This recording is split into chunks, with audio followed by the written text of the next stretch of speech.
What's up, guys? Justin here. Wanted to talk to you guys about something that I was really interested. I think this is going to be a good one.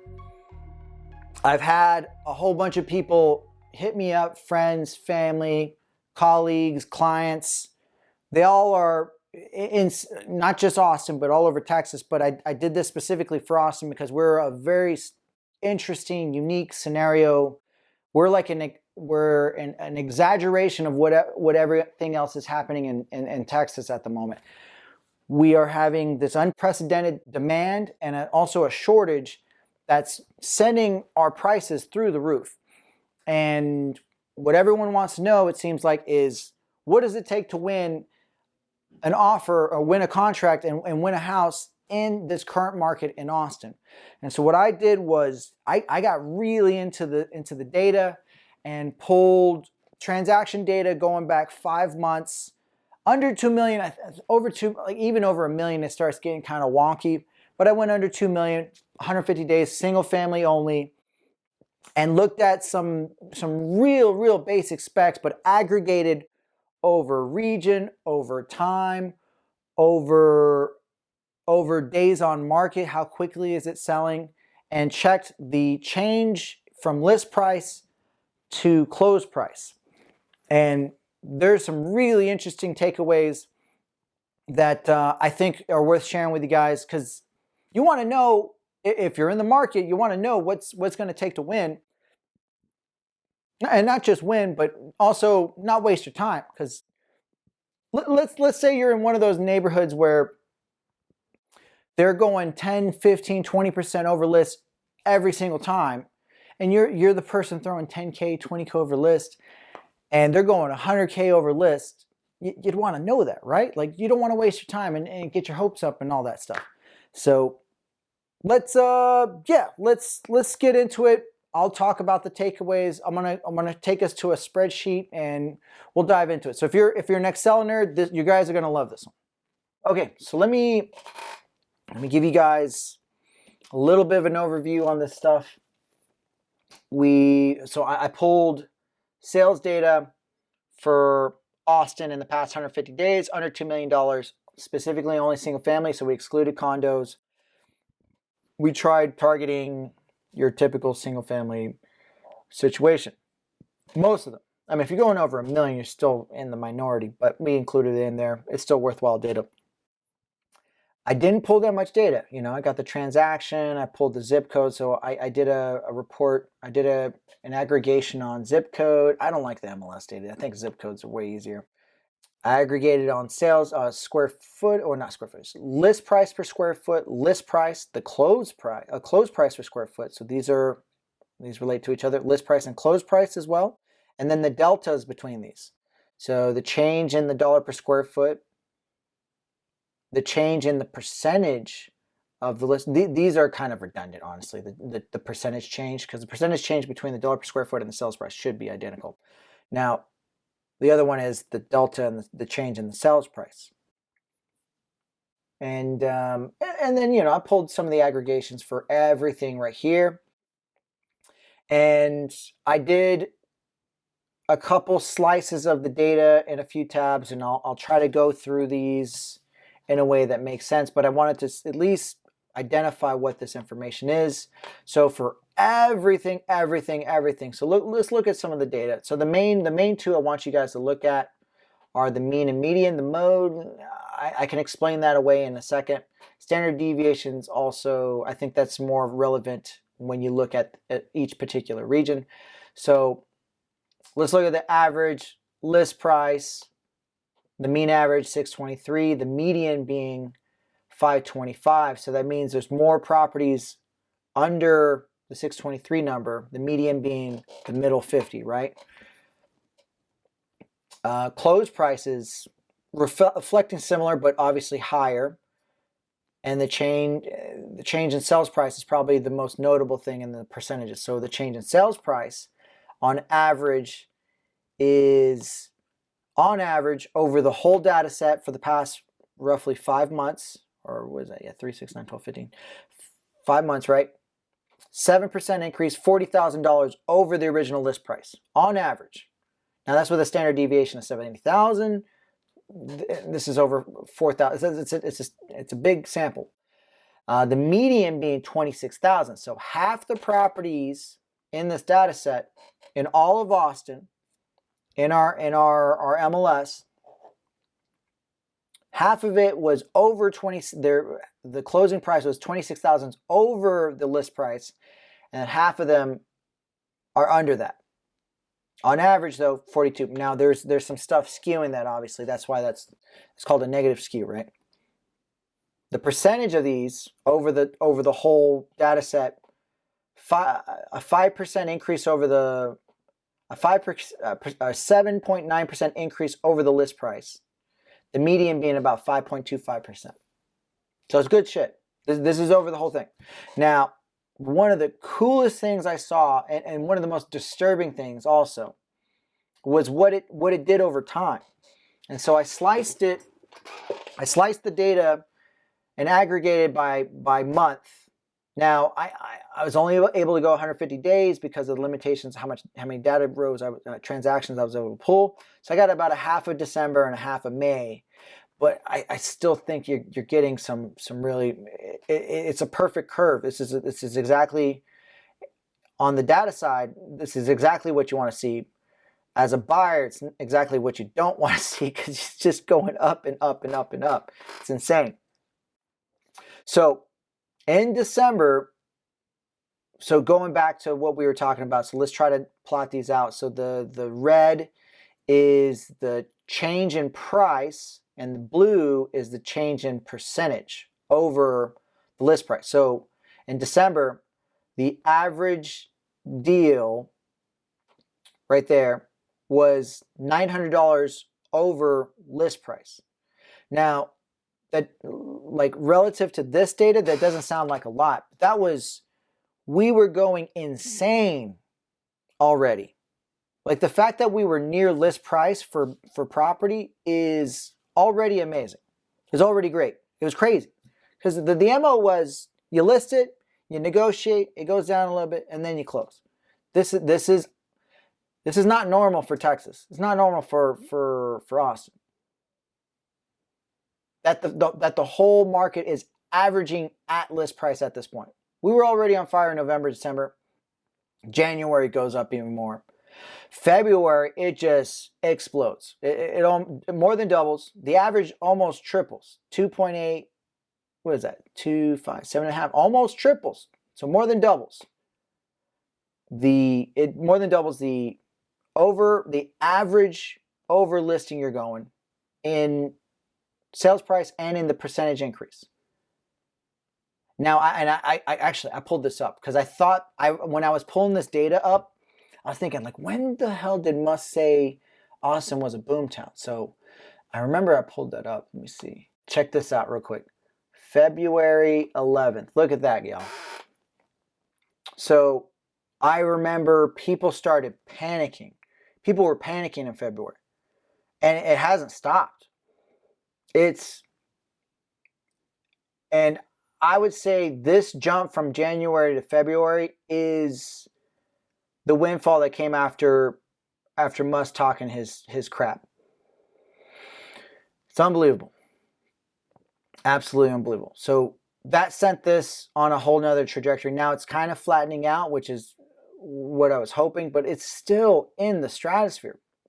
The average list price going 12%, almost 13% over list, over average. That's the mind-boggling. Like, most of these properties are not remodeled. They're dated. They need a little bit of work, and these regular properties are going over list. Not the fully remodeled homes. Just regular houses. The average house is not remodeled. Absolutely mind-boggling, dude. Anyways, that's when we dive deeper into the data, we'll see even some more stuff. So I didn't put the standard deviation in this, but there's a lot of data there's a lot of people closing on both sides of these numbers too. And so in certain zip codes, and I'll go ahead and jump into it right now. There's certain zip codes going way over that number. So here's I sorted by the change in list price 14%, averaging 14% in some of these zip codes. 78739. 78749 is Circle C area, I think. 29, that's, let's see, 29 is like, I think it's Northwest, like Spicewood, I think. Yeah, oh, Jollyville. So that would be like almost to Cedar Park. 78739, I think, is Northwest as well. Oh, no, that's down south. So that's down south. 49, we just talked. 29 is almost to Cedar Park. 49 is also south. So the zip codes with the good school districts, basically. All these are all Western zip codes. It looks like. It's crazy. Let's sort on the average sales price. Average deals going over. Unbelievable. That's incredible. Average sales price of $100,000. And I'm sure, what's the standard deviation? So plus or minus 86,000 on both sides of these deals. On over 106,000. Yeah, speechless. That's that like Circle C South area. Okay, so that's zip code. This is also pretty interesting. This is the distribution of the sales price, the change in sales price. So this is like a 5-period average, so a rolling average. You can see most properties are selling at list price. It's a bit of a, what's the word I'm looking for? An outlier. It's a bit of an outlier. But I can explain some of it, but most people, I think there's just this bias to go with what's already set. But then I do think a portion of this is laziness by the realtors, and I'll explain that shortly. So positive skew again. Look at that. Most of these are above 0. Look at that. And so it's incredible. Okay, so this is also related to the change in price distribution over here. What this is so the left column is days on market. This is the average sales price, average change in the sales price by percentage. So, if your property closed in 2 days, on average, it closed 12%, 12.9% over the original listing price. So what you see here, maybe I would have been better off doing a line graph. What you see here is it pops up, so 0 days on market, then it pops up and spikes around 3 to 6 days. And then after that, it starts tumbling, and then it's kind of random, but most of these are negative. So what this tells me is like, if you don't sell your house in 2 weeks, you're gonna, and that's the MO in this current market. That's what people think. It's like if it's been sitting for 2 weeks, people think, what is wrong with this property? Why does no one else want it? People start getting like that. Now, a really interesting piece that I want to zoom into is why does it peak after 0 days of market? And I think I know why. Now, if it closes, if an agent lists the property and puts it pending on 0 days on market, he's not prioritizing the seller. He's just trying to take the best acceptable offer and connect it and move on. Okay? He's not doing multiple offers. He's just getting the first acceptable offer and moving on. And that's why it sits so freaking low. Okay? The guys, the agents, and there's a lot of them. And going back over here to this price, there is a lot of them. I'd say probably like a third of these have 0 days on market. And I'm not going to say any names of which brokerages are doing it, but some big brain brokerages they don't give a shit. They're doing that stuff, and it's not cool. So you want to kind of avoid that. It's an interesting pattern that I didn't think I was going to spot in here, but here it is, beautifully represented. So ideally, it looks like you want your property to steep at least a week to get your peak, to expose it to the most amount of potential buyers. So it looks like after 4-6 days is when people are figuring out, all right, we found the best offer. They're maximizing it, and they're contracting on the best deal from there.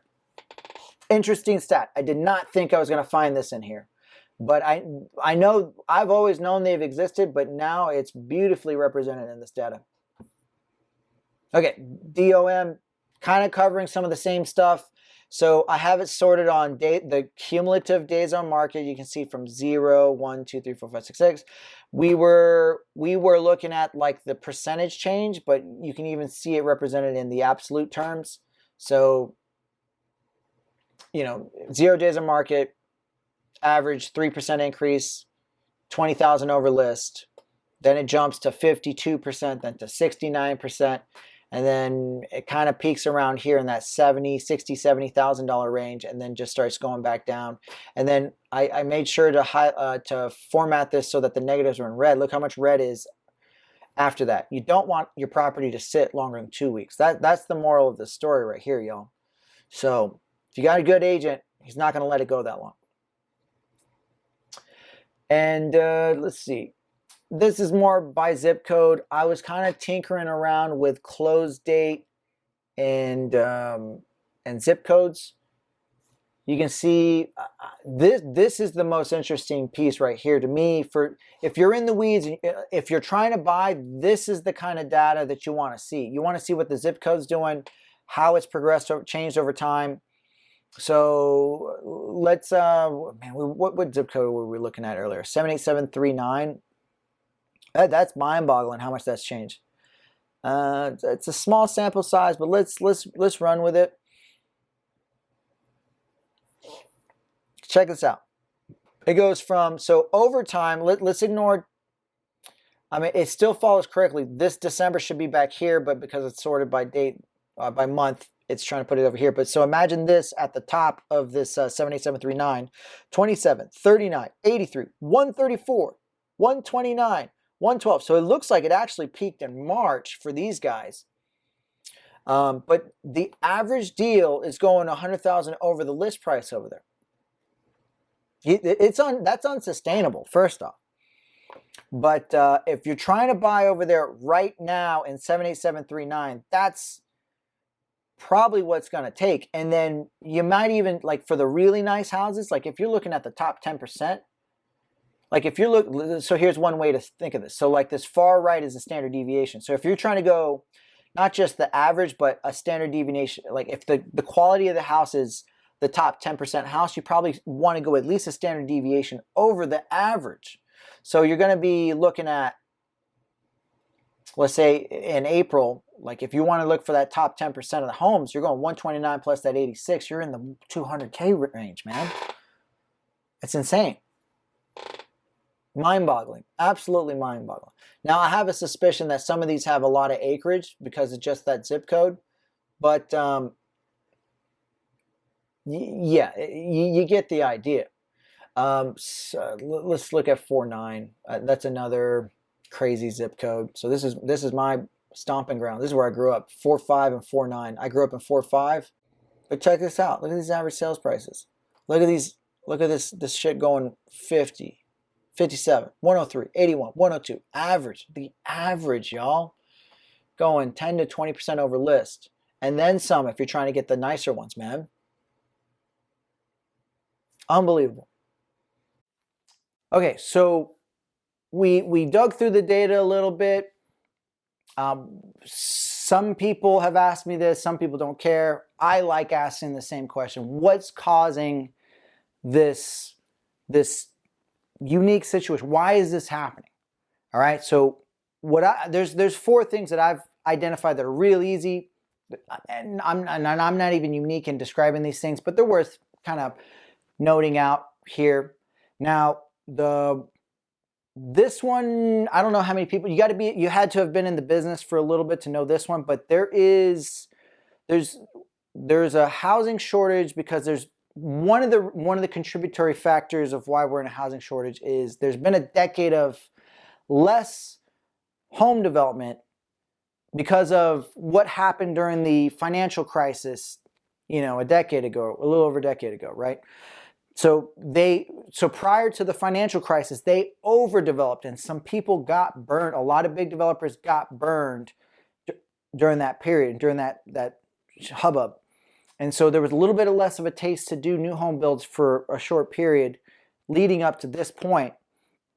And so if we were to think of the variables that affect supply and demand, that's one of the major ones that's affecting supply. So there's been an underdevelopment of new homes in the area. Honestly, it's probably the case across the country. Now, there's a few other things that are happening specific that are unique to Texas. Let me name a couple of them. The first one, jobs. There are so many well-paying jobs coming into town. It's ridiculous. Six-figure jobs. Tech, these really well-paying tech jobs. I saw recently Austin got named one of the premier tech hubs of the world. We're on the international map now, guys. It's crazy.